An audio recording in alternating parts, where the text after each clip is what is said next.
കഥകളിമുണ്ട് കാണിച്ചു കൊടുക്കാം നമുക്ക്.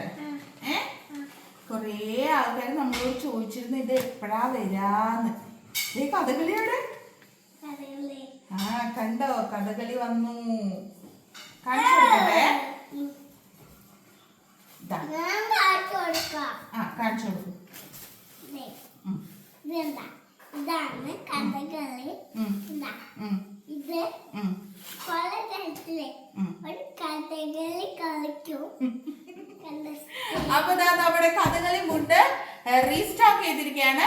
ഇനി ഉടനെ ഒന്നും നമ്മൾ റീസ്റ്റോക്ക് ചെയ്യില്ല. അതും കൂടി നമ്മൾ പറയാണ്. പ്രീ ബുക്കിംഗ് ഉള്ളവർക്ക് ഉടനെ അയക്കും. ബാക്കിയുള്ളവരെ വളരെ പെട്ടെന്ന് മെസ്സേജ് ചെയ്തോ. ആകെ ഇത്രയും സ്റ്റോക്കാണ് നമുക്കുള്ളൂ. ഇനി ഉടനെ ഒന്നും വരെയുമില്ല അല്ലേ? വേഗം മെസ്സേജ് ചെയ്തോളാം പറയും. വേഗം മെസ്സേജ്. ഓക്കെ, ടാറ്റാ.